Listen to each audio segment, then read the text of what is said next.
I'm telling you, take a chill pill. As students, we spend 9 to 10 hours in school. When adults do it as a day job, we call it exploitation. But however, it's very normalized for us to spend this long period of time in school. If you're constantly engaging and challenging yourself, why 9 hours? 13 hours also you can do it. Everything has to come from outside. But I believe that everything is within. Sports or fine arts, music, you're seen as an average student, right? So, do you think that's fair? What stops you going to ChatGPT and asking, guys, ChatGPT, I didn't understand this polynomials. Can you please explain to me? The other problem comes from, there's something called FOMO, which comes from your generation, not mine. What is your advice so we can have the best school life? Have fun, chill, zero. Zero. Okay. I have no work pressure at all. Money earned? 10. The promise with which you're growing up now should be potentially used in the world for the larger good of humanity. Make sure that you do that. Does Silveroaks truly have that balance between academics and sports?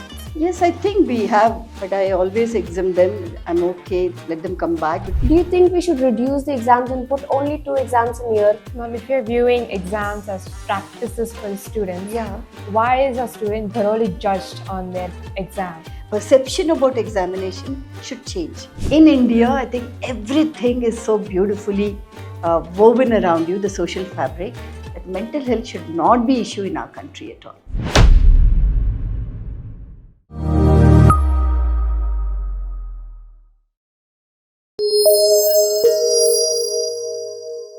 Greetings, U18 citizens. Today, we're here with Dr. Sita Murthy ma'am. She is the director of Silveroaks Schools. Now, in this guest talk, we have 4 segments and 12 questions we'll be asking. Let's just jump into the first segment then. Ma'am, it's 4 o'clock right now. It's like an hour after school hours, but still you're here dedicated working. Yeah. And similarly, as students, we spend 9 to 10 hours in school, right? Okay. But when adults do it as a day job, we call it exploitation. But however, it's very normalized for us to spend this long period of time in school. Do you think like it affects our mental health, and how does it take a toll on our mental health? Well, it depends on what you are doing in those 8-9 hours. Everything depends on that. If you're doing laborious work, monotonous work, and if you're doing work that doesn't make you excited about it, it is tiring then. Like when you asked me earlier, how are you doing? And I said, when I do administrative work, which is not very creative work, I do get tired. But when I'm doing creative work, working with children, teachers, curriculum, I never get tired. So to answer your question, even for students, if you're constantly engaging and challenging yourself, why 9 hours? 13 hours also you can do it. So I would not call it exploitation, I would call it engagement if you are challenging yourself well. Yes. Ma'am, to have such a lifestyle, to dedicate such time, students need to be surrounded by such supporting friends. So do you have any advice on making good friends or having good friends? Yeah, so supportive environment comes not only from friends, comes from parents, it comes from the school, it comes from within also. Okay, first thing is you need to have that bent of mind that I want to do something with myself. I need to be more than who I can be. From there comes the day you have the intention, the right friends will appear, the teachers will appear, and parents also will support. Usually your generation will think that everything has to come from outside. But I believe that everything is within. So it's not only friends, it's first you, then the environment around you. Ma'am, and when you score better in maths or science, you're seen as a smart student. But when you prioritize or when you show interest in subjects like, let's say, sports or fine arts, music, you're seen as an average student, right? So, do you think that's fair, or do you think I should be termed as an average student because I do better at fine arts? It's certainly not fair. It's most unfair in my opinion. I have not been good in math and science myself when I was in school. But now when I look back at my friends or at people who are very good in math and science but who are not very good at critical thinking, I feel all subjects have a role to play in the way you develop your personality, in the way you make yourself competent enough for the world to look at you, say, I want Madhurima to help me. Okay? This is how it works, because it's not about math and science. It's about every subject. Humanities, social sciences make you understand the world. English or Hindi or Telugu or French, whatever language you're learning, it makes you relate to the world. Okay? Arts and sciences make you become a person with aesthetics. Okay? So math and science will give you a reasoning, a logic behind why the sun sets or why it doesn't rain or why we have global warming. Math gives you that computational thinking. But the day you start looking at the larger picture, you will never downplay one subject and hyperplay another subject. Every subject has a role. Ma'am, so the stereotype of maths and science students being higher, and that stereotype really hurting a lot of students, It does, especially after we choose like subjects after 10th, right? We recently faced it as grade 11 students. I was considering humanities, but the stereotype was really in the mind. So it really hurts the self-esteem of students. So do you agree that it's true? Again, you need to be confident, because that's why career counseling comes into picture. From 8th grade, 9th grade, you need to have the clarity. Why am I choosing a subject? Not because my friend is taking math, not because my friend wants to do medicine, because I want to do it. I think that makes all the difference. Peer pressure will be there in some form or the other all the time. There will be people who will always try to pull you down. Very few people who's there behind you, pushing you, encouraging you. But I think the way I look at life is that if you are strong from within, nobody can influence you. Only you can influence yourself. Ma'am, those students who take up sciences, at times they miss classes. So if the class is in fifth chapter in maths, they may not even understand the fourth chapter before. Yeah. So they miss that continuity and they feel they're lower. They feel their self-confidence lowering. See, your generation is very lucky. The syndrome that you talked about, if I miss a class in my times, I am only dependent on my teacher. But you are living in a world where every other channel on YouTube or some platform on the internet is teaching you every subject the way you want to understand. So even if you miss a class, what stops you from going on to the internet, exploring what is it that I missed in trigonometry and how can I learn it? What is it that I missed in calculus? How can I understand it better? It's not only when you miss it, even otherwise, when you sit in a class and listen to a lecture, what stops you going to ChatGPT and asking, guys, ChatGPT, I didn't understand this polynomials. Can you please explain to me? In the pace that you can understand, it explains to you. So I don't think missing a class is a great roadblock for you. You have so many other highways on the internet. Do you recommend for students to stay in class? Because like the students which stay in class, they don't really understand the class, what's going on. So it's just a waste of time for them. So the other problem comes from, there's something called FOMO, which comes from your generation, not mine, okay? Fear of missing out. I'm sitting in the class because I'm meant to be sitting in the class. An honest student who approaches a teacher and says, ma'am, I missed the last class. Can I sit in the ICT lab and go on internet and understand that subject or that topic so that, I can cope up with the rest of the thing. Honesty and sincerity with which if a student approaches a teacher, I don't think there's any teacher who will stop that. So the responsibility lies with you. If you missed out and you feel sitting in this class is a waste of time, you need to know how to honestly approach the teacher. Ma'am, so what is your advice to us and others of our generation? How do we lead our school life? What is your advice so we can have the best school life? Okay, have fun. Fun is very important, because the fun that you can have at this age will not come back again, okay? Chill. Like you all say, no, take a chill pill, mom. I'm telling you, take a chill pill. Enjoy life. Don't take everything and anything too seriously.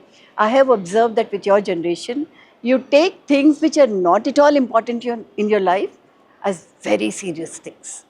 What is most important, you don't even give a wee bit of attention to it. So I think the best way to enjoy the school life is being you. Okay? Being you, being human, and taking every signal that's coming all around you, processing it within you. Do I want to do it? Don't I want to do it? Okay? That internal processor that usually a computer has, you also have it. Make best use of it and take what you think you align with. That way you will enjoy school life very well. But don't get influenced or bullied. Bullying happens only when you cave in. If you don't cave in, nobody can bully you. So enjoy school life. That's it. We're done with segment 1. Let's move on to segment 2. Segment 2 is called Becoming and Being a Principal. It's all about knowing you guys and the educators as their roles. So, ma'am, tell us, what's the most required essential quality or the skill that teachers must own or the educators must own to be principal? Positive. Being positive, positive minded, okay? Because as a teacher, I belong to a different generation. My students belong to a different generation.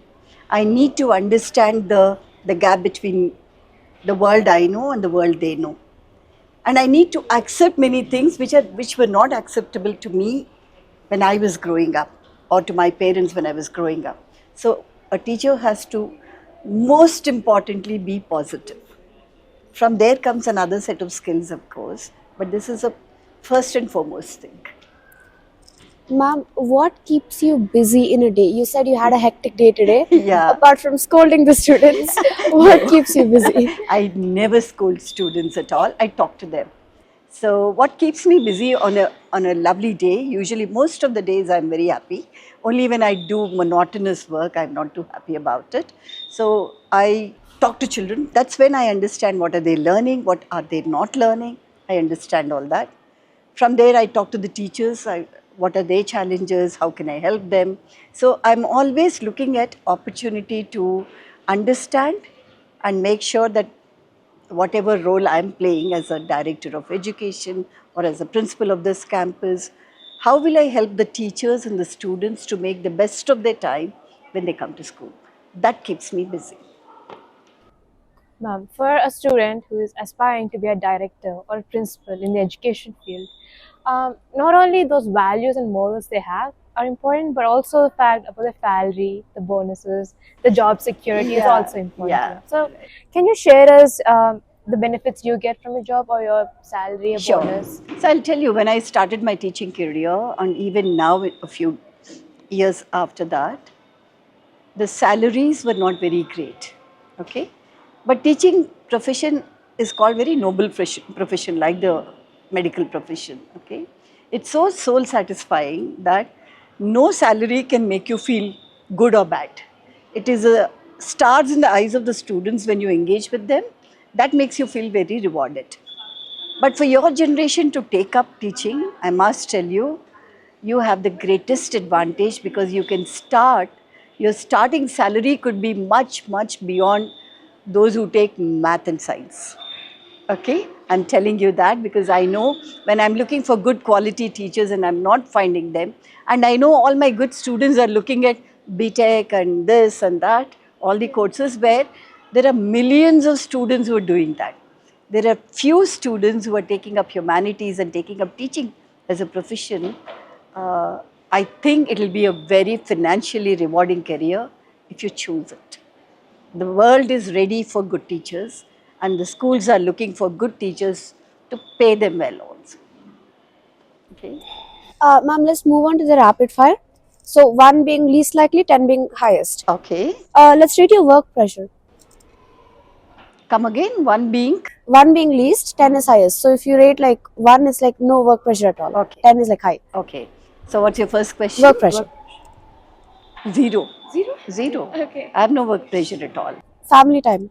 Are you able to spend more time? Yes, about 7, 8, 7, 8. Okay. Success rate. 10 10? and beyond. I love that. Yeah. Subordination. Like, how much of it is working under someone or taking orders? Zero. Zero? Not at all. No. Okay, that's great. Yeah. Physical fitness required to do your job perfectly. 10. You need energy. Yeah.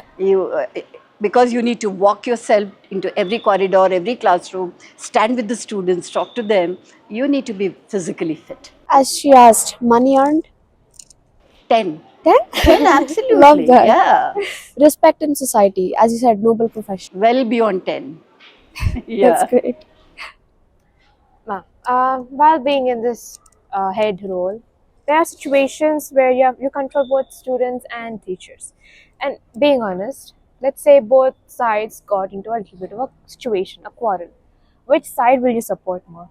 Or which, when the situation is demanding for either the student or the teacher to leave the school. So which side will you? No, so I never allow a situation to precipitate to a stage where a teacher has to leave or a student has to. Because, you know, I must tell you, in the role that I play, I have 3,300 students here. In a year, I don't spend more than 2 hours on discipline issue. Because indiscipline comes when there are frustrations or, you know, shortfalls in the minds of students. We work in a different way with an inside out approach where every student feels comfortable in one skill. Okay, so I don't have many issues like that. But let's say we have a situation like that.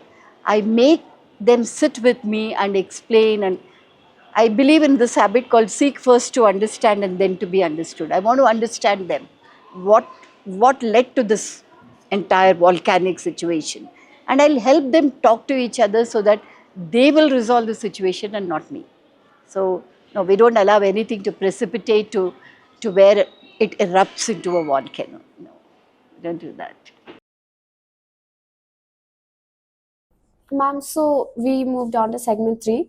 This is a segment where we ask for 3 favors and you ask us for 1 favor. This is by far our most favorite segment. Oh, ma'am. interesting. Yes. Okay. So the first favor, we want you to please connect us with other schools. Wait, you've already done that. So thank you so much for that. My pleasure. My pleasure. Ma'am, it would be amazing if you could teach us how to approach different educators. Wait, I think we already did that, didn't we? Okay, yes, you Last did that. favor. Last favor. You do know that Vardhan was a student here. He was the CM of the Unwritten government. Right. So all of our bills were implemented perfectly, Okay. right? So this year we want an MLA or a representative from your school to be a part of our electorate. Like we want an MLA, IAS officer, someone who can represent Silver Oaks as a school in our U18 government. Most definitely they will be there, because as a school we believe in leadership opportunities for young people. So there's no way that they will not participate. They will be there. We saw students right now, right, playing sports. Yeah. They expressed a clear favoritism towards schools. Like they Yeah. want to participate in sports, right? So we want them to also participate in the U18 Olympics 2.0. Wow. When is that going to happen? You're planning it sometime soon? Yes, it's very soon. Undoubtedly, It's they coming will be there. I think they participated last year also, and Vardhan was coordinating the event, and they will be there. My students will be there. Thank you so So much. that means we'll have some really upcoming energetic leaders as well as sports people in Olympics. Stay tuned, guys. Now you Let's can ask move for on. a favor. Okay, so the favor that I want from you people, young people, is that the promise with which you're growing up now should be potentially used in the world for the larger good of humanity. Make sure that you do that. Definitely, ma'am, for sure. Okay? Is that your only favor? That's the only favor. Because I want every young person to make a difference to this world and make it a better place to live in. So the reason you're participating in leadership opportunities like this is to make yourself into such a competent human being that you can be something when you grow up, right? Yeah. But so the favor that I'm asking you is, when you grow up to be a very competent human being, make a difference to the world, make it a better world. That's the only favor I ask from everyone of your age. Definitely, ma'am. Okay. So that concludes segment 3. Let's move on to segment 4 then. It's called There sports. it starts. Okay. So let's be honest. Many schools say they favor sports and sports are very important. But when it comes to exam, does Silver Oaks truly have that balance between academics and sports? Yes, I think we have made a lot of effort to find that balance between sports and academics. Like if you see last 2 months and the next 1 month, there are a lot of competitions happening in India and outside India for different sports. And this is the time we have our term one assessments also. But I always exempt them. I'm okay, let them come back, because in a way, if you see, students who participate in sports are passing in another kind of exam. So it doesn't have to be science and math and social alone. So, but however, because you also want to pursue a career other than sports, I try to balance it out and make sure that they have time to study well and do their exams well, because you deserve it more than anybody. It's not the parents or the teachers. The student deserves to feel good that, oh, I got a 90%, 80% in the board exam. So I try to strike that balance as much as possible. As student athletes, they require a lot of rest, Yes, they handling academics and sports, as well as other initiatives they're taking outside extracurriculars. Yeah. Does Silverworks accommodate such rest? Yeah, so we have many students who come only half days, because in the morning time they go for coaching and we exempt them from that. We have students who will attend the school only once in a fortnight, because they're taking rigorous coaching, full-time coaching for badminton, tennis, swimming, and things like that. But I've noticed this, especially two of my swimming champions that I have here in 11th and 12th now. When I said that I'm exempting this subject from you, it's okay, you don't have to study. They said, no, we don't want exemption. If you're working hard in the swimming pool, we can work hard here also. Okay? But yeah, this is the way we accommodate, because if parents and the children want to excel in one field, I think it's a school's responsibility to accommodate that. And we do that. Ma'am, when we play sports, the more you play sports, the better your reflexes become. As a tennis player, I see it every day. When I'm trying to hit the ball, it comes closer and it's more of a reflex to hit the ball, true. right? But when I study in the classroom, it's not reflexes. I'm not using my reflexes to answer the questions in an exam. I try to more of understand the concept, right? Yeah. But if we notice, we have so many exams in a school year. So answering the questions in the exams feels like I'm back in the tennis court again. Okay. It feels like a reflex Okay. more than actually understanding the concepts. Do you think we should reduce the exams and put only 2 exams in a year, so that we can actually understand the concepts and not more of use our reflexes while writing? No, there are multiple ways of looking at it. Do you want to play like you're a tennis player? That's what I understood. Do you want to play a match only after 1 year to know whether you have learned the skill or not? No, we keep practicing. It's the same thing with exams too. Because what happens in a classroom, when you're listening to the teacher or when you do a homework, you feel you've learned it. It's only when you sit in front of a question paper you will know whether you really learned it or not. So exam is a preconceived notion of, somebody is testing you. But if you change that notion into, I am testing myself, I want to know how much I learned. So that never becomes a threat. I'm sure with tennis also, you want to know, did you really develop that skill or not? Yeah. It's the same thing with your exam too.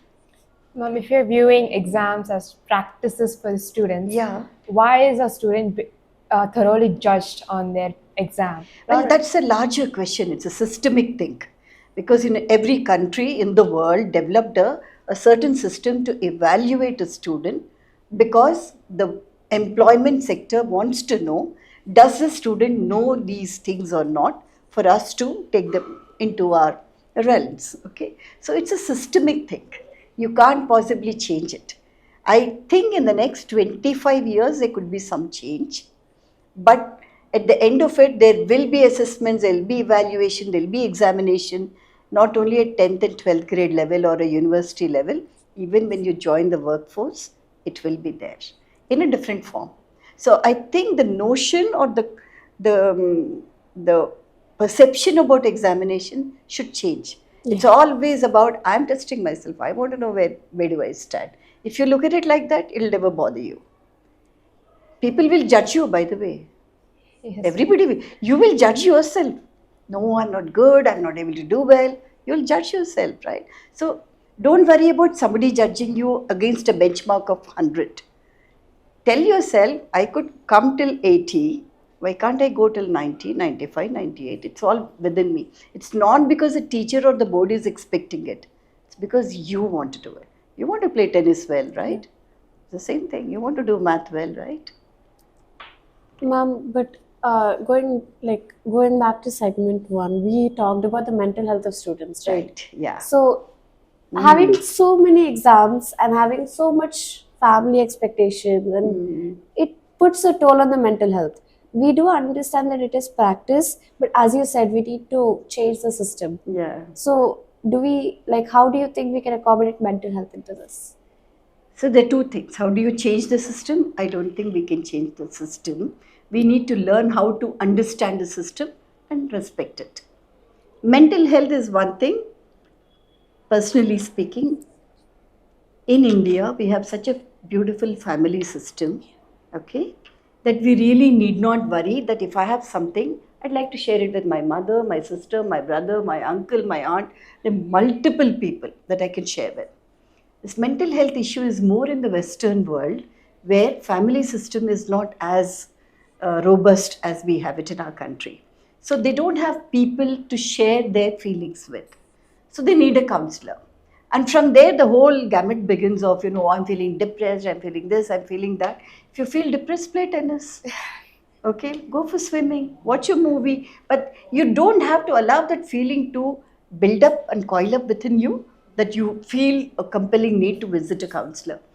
In India, I think everything is so beautifully woven around you, the social fabric, that mental health should not be an issue in our country at all. It's unnecessarily being hyped up. And girls of your age, by the way, more than boys, girls of your age want to believe that I feel depressed because other people speak about it. Generally, girls get more influence than boys. Okay? You want to believe that, oh, physics depresses me, math does this to me, biology does this to me, and all. I think it's all a preconceived notion. You just need to break it. Like how you smash a tennis ball, smash every ill feeling and tell yourself, I am looking at physical health, not mental health. Yes. That's the spirit. Okay. That concludes segment 4. I think we're done with this interview. Done. Thank you very much. Thank you, ma'am, for being on this team. Thank My you so pleasure. much to all the viewers and your constant support. Thank you, ma'am. Thank you. All the best to you. Thank you. Thank you all for the hands working behind the scenes.